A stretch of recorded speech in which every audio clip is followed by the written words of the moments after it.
Hello Hivers, welcome to Honeybee Stamping Hive, where creative buzz is always in the air. I am Tashana Lundy, your independent Stampin' Up! Demonstrator in Florida, serving customers all over the United States. And today, we're going to be making an alternate card using the, the April Inked Occasions Paper Pumpkin Kit. This is April 2025. So, I'm going to show you some of the items we're going to be using to make our alternates. I have the, what are these called? The low profile dots. It's an online exclusive. We're going to be using the paper pumpkin die set, the Hugs of Bloom dies that coordinate with April, May, and June paper pumpkin kits. We're going to be using these dies. Let me show you those. These are the dies. Okay. And then we're also going to be using this new online exclusive mini corrugated 3D embossing folder. Now, all the projects that I'm going to make are not going to have these items on there, but most of them will, okay? So before we get started on our project, of course, we have to go over some buzzworthy business of the day. We have our Mountain Majesties paper pumpkin kit that's going to make 9 cards. Misty Moonlight is the stamping spot. Again, we have our Hugs of Bloom dies add-on for $12. And it coordinates with April, May, and June paper pumpkin kits. There's a link in the description box below for you to find out, sign up for the paper pumpkin. Next, we have our mystery boxes. These are the medium flat rate USPS boxes that I have stuffed full of new and used, all retired Stampin' Up! Products. I'm asking just $30 for each box. Shipping is included. And if you're interested, you can email me at stampwithshana@gmail.com. Next, we have our Stampin' Rewards program. Again, this is a new program.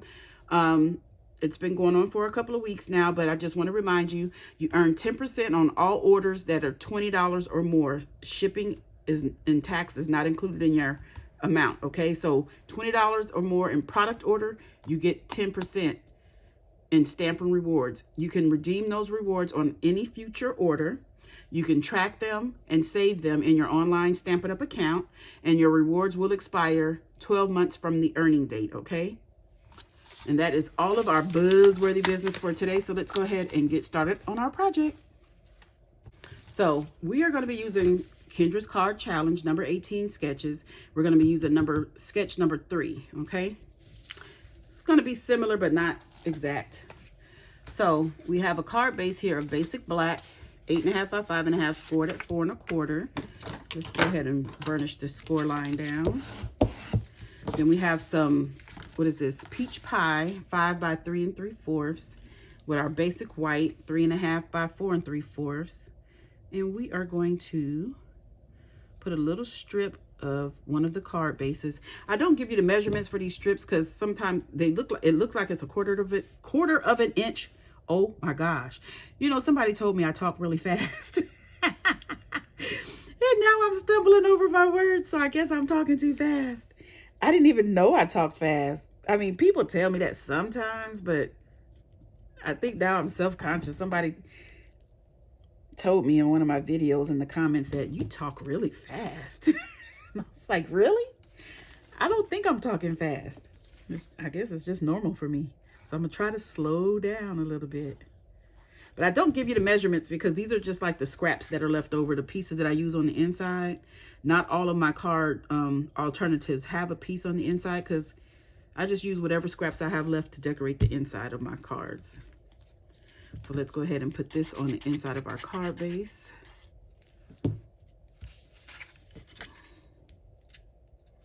Come here.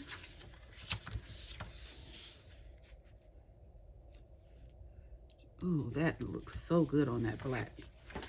Okay, so now I have some more of the peach pie, and this is 5 1/4 by 4.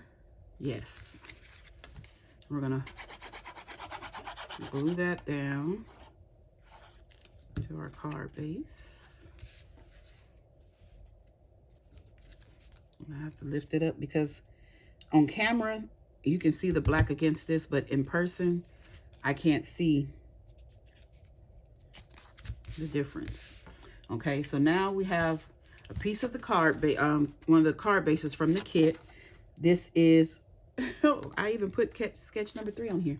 3 1/8 by 4 3/8, and we're gonna layer that on some basic white, basic black, Let me see.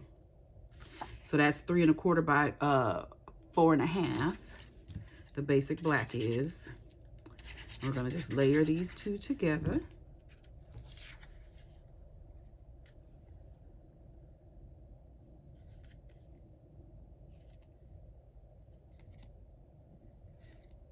Okay. And now I need to figure out, I think I want to put it like that. Doesn't really matter. Just personal preference. Okay, so we have that. Now I'm going to get some scrap paper here, and we're going to take one of the labels from the kit for the congratulations, and I'm going to get some Berry Burst ink and one of my blending brushes. I don't know what color that is on there. I do not wash my brushes. I just clean them off on scrap paper. But we're going to color our sentiment label very lightly with this Berry Burst. Just like that. Just to change it up because I don't want it to blend in with the white on the background here. Okay, and then we're going to take some basic black. This is Memento Tuxedo black. My mistake. And we're going to ink it up, our congratulations. And we're going to stamp that on here. Hopefully I got that lined up well. Perfect. And then we're going to get some Stampin' Dimensionals and pop this up. Where's my take your pick tool? We're going to pop this up onto our card. Add some bling. And then we will be done. Okay. Get those backs off. And we're going to sit this about right here, like so. Oh, that doesn't look straight. Is that straight? Okay, then we're gonna get our bling. We're gonna use some gold on here. So I'm gonna put a couple of the gold ones here, and then put one right there, and call this card done. Isn't that cute? I love these colors. Oh my goodness. Okay, you guys, that's it. That's all. Don't forget to leave a comment, like, share, and subscribe. And as always, I would like to thank you for buzzing by the Hive today. Until next time, buzz you later.